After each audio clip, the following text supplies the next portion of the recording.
आलफा इनिसियान बर' सेंग्राखौ लांखारदों प्रमद बर'आ हागोन ना हाया हेमन्त सारखौ खावलायनानै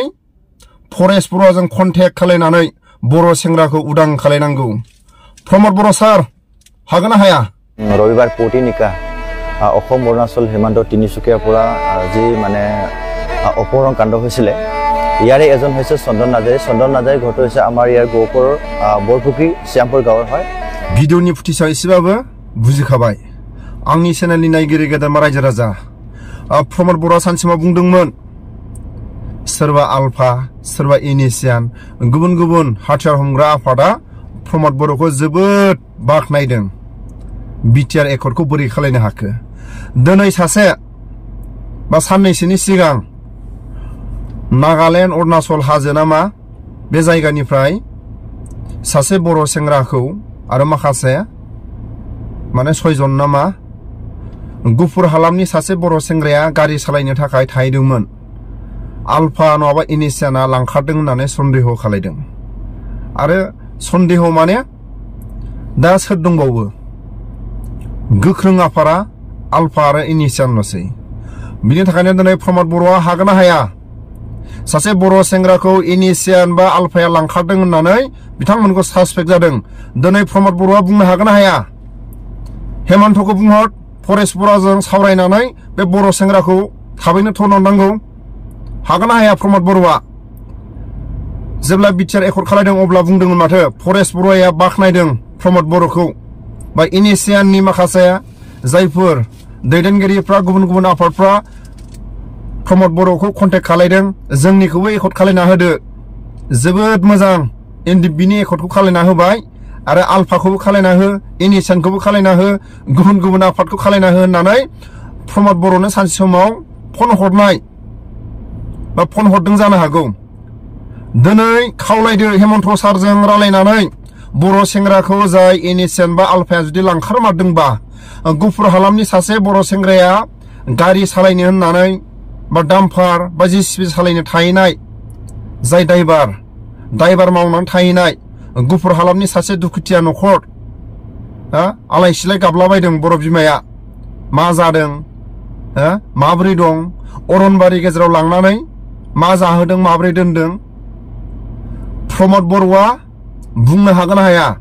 फरेस्ट बर'जों थाबैनो हेमन्त बिश्व शर्मा सारा फन रायलायनानै बर' सेंग्राखौ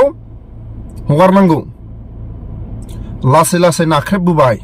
बर' हारिखौ नाख्रेबबोबाय बर' हारिखौ सोरबा हाथियार हमग्रा जायफोर हाथियार हमग्रा आफादा बर' सेंग्राफोरखौ लांखारनो दिनै गोहोआ बोरै मोनखो प्रमद बर' हेमन्तखौ खावलायहर थाबैनो एसे भिडिअनि फुटिसाव खोनासंलांदो जुदि हेमन्त बिश्व शर्माजों जुदि सोरबा सासे इउपिपिएलनिफ्राय बिपिएफनि सासे नामखौ आंनि सिङाव थिसननो हायोब्ला बिथांमोना जुदि माबा चिफ मिनिस्टारनि एगेन्स्ट जुदि एलिगेसन लाबोनो हायोब्ला आं सारा जोंनि राजनितिखौ जेहेतु पाब्लिक रिलेशनशिप पार्टी नेतृत्व आं बुङो सोर हेमन्त बिश्व शर्मालाय आं चेलेन्ज खालामा बिथांखौ अपेन बुङो डिबेटआव जे बिथां बायदि एलिगेसन मानसिखौ आं चिफ मिनिस्टारखौ गैया प्रमद बर'निफ्रायबो जेबो बाथ्रा बुंनो हाया हाग्रामायानो बुं बिथाङाबो हाया हाग्रामायाबो बेबो बेनो बिथांमोना चिफ मिनिस्टारनि खिथु खारफाग्रा मानसियानो बर' माहारिखौ दुखु मोननानै जे नोंथांमोना सिक्स सिडिउल एरियाखौ रैखा खालामनोब्ला आं बुंदों करपसन गैयै लिडार जों बायदि लिडारजों फैनांगौ आङो खुलुमबाय जिहेतु आंनि दानि कन्डिसनखौ नुनो मोनदों खारन जोंनि बर'फोरनि गेजेराव मोनसे जोबोद दुखु गोनां बाथ्रा बेनो जिहेतु जों नुनो मोनदों जे इउपिपिएल बिपिएफनि बाहेरै बिसोर जिहेतु मोननै पार्टिनि बाहेरै जिहेतु आं मोनसे रिजनाल पार्टि नांगौ होननायलाय बे पार्टिखौ अलरेडि आं दादों खारन बे पार्टिनि नामा जाबाय पाब्लिक रिलेसन पार्टि बे रिजनाल पार्टि गोबां मानसियानो बेखौ मिथिया जे रिजनाल पार्टि होननानै आरोखि पाब्लिक रिलेसन पार्टिखौ खारन आंनि नेतृत्वखौ जों पार्टि दानाय जाहैबाय डिसकास खालामनाय अलरेडि दा फैबाय थानाय बिसायख'थियाव 2024आव जों गमामायैनो जोंनि पार्टिनिफ्राय देरहानायबो रोखा जाखाबाय खारन गोबां जनगोष्ठीनि गेजेराव जों हाबनानै नायदों आरो सोंलु सोंनाय आरो पाब्लिकफ्रा बेखौनो मोनसे कमिटमेन्ट दं जे नोंथांनि पार्टिखौ लानानै जोङो जथेस्थ' जोङो आवगायगासिनो दं होननानै दा आंनि बुंनायनि खारना बेनो दिनै इउपिपिएल बिपिएफनि खेथ्रआव दा बे मोनसे जोबोद कन्डिसन गाज्रिखौ नुनो मोनदों थासारिखौ जे बिथांमोना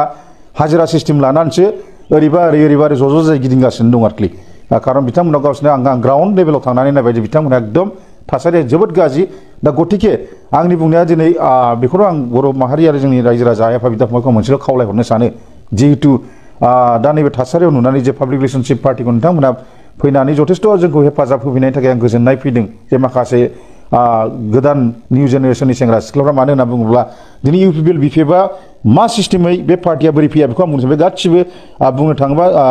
फार्स्टआव बिसोर सात्र सन्तान खालामजोबनाय जोबमोन सात्र संगठननिफ्राय बिसोर फैजोबनाय लिडारजोब कारन दुखु गोनां बाथ्राया बेनो जोंनि बर'फ्रा मोनसेल' एक्सेप्ट खालामनो रोंगौ नामा जे बिथांमोना सात्र सन्ताननिफ्राय फैयो बिसोरखौ लिडार मानियो नामा गमामायनो बे जोंनि थाखाय जोबोद दुखु गोनां बाथ्रा मोनसे मानो होनना बुङोबा सात्र संगठननिफ्राय फैयालासिनो सोरबा जेनुइन मोजां मानसियाबो मोजां लिडार जानो हायो बे डेम'क्रेसि बयहाबो मोनथाय दं राइट्स दं नङा होमबा दा बे खेत्रआव आं बेखौल' बुंनो सानदों दिनैनि दिनाव ग्राउन्ड लेभेलाव जिहेतु जों साननानै नायदों इउपिएल बिपिएफआ रोखायै जेन बे 100% खाथां जेसेबांखि जयनिं खालामलाया माने खारन गुबुन गुबुन जाथिया बिथांमोनखौ मालाबाबो सापर्ट होआ नुदोंब्लाबो ओरैबायदि थासारियाव फैनाय नुदों जिहेतु 10 जन 5 जन 15 जन बेफोरबायदिल' जयनिं जादों खिन्थु जोंनि पार्टिनिफ्राय जों मालाबाबो जयनिं प्रग्राम बहुत खम देखायदों खिन्थु नेतृत्वभाबे जों लिडार डिसकास सावरायलायदों ग्राउन्ड फ्ल'राव मा जादों बिनि उनावसो जोङो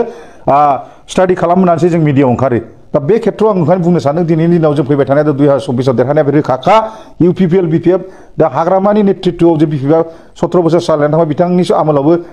10 बोसोर बा 15 बोसोर एबा जोंनि सानसुमा खुंगुर बसुमतारी आदाया बिथाङाबो जिहेतु एमपि खालामनायनि गेजेराव बिथांनि जेला खामानि मावबाय थानाय टाइमाव बिथांखौ बुंदों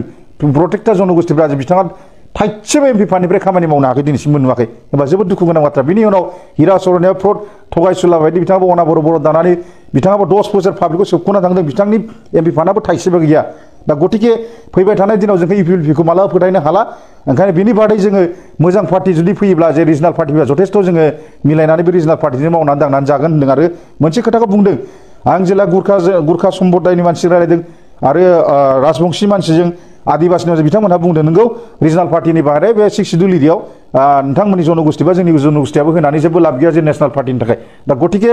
गमामायैनो आं देरहानायखौ जोंनि पार्टिखौ रोखा नुहुरदों जिहेतु आंनि नेतृत्व बे पार्टिया जेरैखि जाया मोजाङैनो सोलिगासिनो दङ आरो आं सानो जोङो रखना बेखना खालामनो थाखाय दिनै बिजेपिया जुदि बिटिसिआव हाबोब्ला अब्ला जोंनि 6 शिड्युलआ जोबस्रांबाय आंनि सोंलु सेथिया जाबाय सेथि नाम्बार 1आ जाहैदों दिनै आं बुङो हेमन्त बिश्व शर्माजों दिनै आं बुङो हेमन्त बिश्व शर्माजों दिनै इउपिपिएल बिपिएफनिफ्राय सासेबो लिडार गैया जे चेलेन्ज खालामनो हानाय जुदि हेमन्त बिश्व शर्माजों जुदि सोरबा सासे इउपिपिएलनिफ्राय बिपिएफनि सासे नामखौ आंनि सिङाव थिसननो हायोब्ला बिथांमोना जुदि माबा चिफ मिनिस्टारनि एगेन्स्टै जुदि एलिगेसन लाबोनो हायोब्ला आं सारा जोंनि राजनितिखौ गारगोन मानो होनना बुङोब्ला आं दिनै बेखौ स्पष्ट खोथा मोनदों इउपिपिएल मानिबो बिजेपि टिम आरो बिपिएफ मानिबो बिजेपि टिम बे स्पष्ट खोथा बे थासारिया थार रायजो राजा आइएफआ बिदा फंबायफ्रा जोंनि माखासे मानसिफ्रा गोबाङैनो दासिमबो मिथिया बिपिएफआ बिजेपि नङा होननानै इउपिपिएलआथ' इउपिपिएल बिजेपिखा आरो लोगोसे जिएसपि हिराचरननि बिथांनाबो बिजेपि टिमखा दा मोनथाम पार्टियाबो बिजेपि टिमखा ओंखायनो गतिके आं बेखौल' होनदों जोङो जोंनि पार्टिखौ स्ट्रं खालामनो थाखाय रिजनाल पार्टिखौ स्ट्रं खालामनो गोदान पार्टियाव नोंथांमोना जा हायो जोंनाव गोबां हेफाजाब मोनबाय जों बर' माहारिनिफ्राय खिन्थु नोंथांमोनाबो आरो फैबाव कारन फैगोन समाव इयुन जेनेरेसनखौ लानानैसो जों नैबे पार्टिखौ दादों कारन दिनैनि दिनाव हेमन्त बिश्व शर्मा बायदिखौ थोरसो गैयै इउपिपिएल बिपिएफनि माबाफ्रा लिडारफ्रा दम बिसोर साहस दङ हेमन्त बिश्व शर्मानि एगेन्स्ट माबा मोनसे पइन्ट खोन्थालाय हाग्रामायानो जा मानो प्रमदानो जाया मानो सोरबा बिश्वजित आदार खिन्थु आं जिहेतु पाब्लिक रिलेशनशिप पार्टी नेतृत्व आं बुङो सोर हेमन्त बिश्व शर्माले आं चेलेन्ज खालामा बिथांखौ अपेन बुङो डिबेटआव जे बिथां बायदि एलिगेसन मानसिखौ आं चिफ मिनिस्टारखौ गैया दा जों बायदि मानसियासो बा सोरबा बायदि मानसिया जुदि साहस गोनां जाय मानसिया गावहा मोनसेबो मा होनोमोनलाय करपसन गैया बेफोरबायदि मानसियासो बेजों चेलेन्ज खालामनो हागोन आं दा बुङो हेमन्त बिश्व शर्मानि गेजेराव खुनु इउपिपिएलनि लिडाराबो हेमन्त बिश्व शर्मानि एगेन्स्टै जेबो बाथ्रा बुंनो हाया बा प्रमद बर'निफ्रायबो जेबो बाथ्रा बुंनो हाया हाग्रामायानो बुं बिथाङाबो हाया हाग्रामायाबो बेबो बेनो बिथांमोना चिफ मिनिस्टारनि खिथु खारफाग्रा मानसि ओंखायनो आं दिनै बर' जाथिखौनो बिसोर गासिबो लासिं खालामजोब्बाय आं दिनै बुंदों ओंखायनो बर' माहारिखौ दुखु मोननानै जे नोंथांमोना 6 शिड्युलखौ रैखा खालामनोब्ला आं बुंदों करपसन गैयै लिडार जों बायदि लिडारजों फैनांगौ आं बेखौ स्पष्ट खोथा बुंदों माखासे गोबाङैनो गोजोननाय बावहरदों आंनि गोसो गोरबो सिंनिफ्राय जाय बिथांमोना जोंजों फैगासिनो दं फैया नङा फैबाय थानाय इयुन जेनेरेसनखौ जों होबथानो थाखाय आं बुंदों दिनै इउपिपिएल बिपिएफ बिजेपि टिम मानि थाखाय बुंदों आं बेखौ बुंदों मोनसेल' सोंलु सोरबा रायजो राजा आइएफआ बिदा फंबायफोर बिथांमोननि पार्टिनिफ्राय सोरबा हेमन्त बिश्व शर्माखौ एगेन्स्ट बुंनो हायोब्ला आं सारा जोंनि राजनितिखौ त्याग खालामगोन आं दिनै बुंदों आं बुंनायनि खारना बेनो दा बिथांमोना गावसोरखौ बुङो बिपिएफआव गोबां दाब जायगायाव गिदिङो बिसोरो बिजेपिनि मानसियानो दा इउपिपिएलआथ' इउपिपिएल बिजेपिनि मानसिखा खिन्थु बाथ्राया बे नङा बाथ्राया जों आं बुंनो सानदों हाग्रामाबो बिजेपि टिम आरो माबायाबो मा होनोमोनलाय प्रमद बर'नाथ' बिजेपिखा इउपिपिएलनि एलायन्स आरो लोगोसे जिएसपि आबो दिनै बिजेपि टिम दा ओंखायनो आं बुंनायनि खारना बेनो जेखि जाया मानो रायजो राजायासो जों बुजिनांगोन खारन सिक्स सिडुल जानोबा धंस जाना थांगासिनो दं बिथांमोना मोननै पार्टियाव माब्लाबा बिसोर रैखा खालामनो हाया खारन हेमन्त बिश्व शर्मानि जिहेतु पकेटाव थानाय मानसि बिसोर माब्लाबा साक्सेसफुल खालामनो हाया बर' जाथिनि थाखाय आं एसेखिना बुंनानै फोजोबनाय जाबाय गोजोन्थों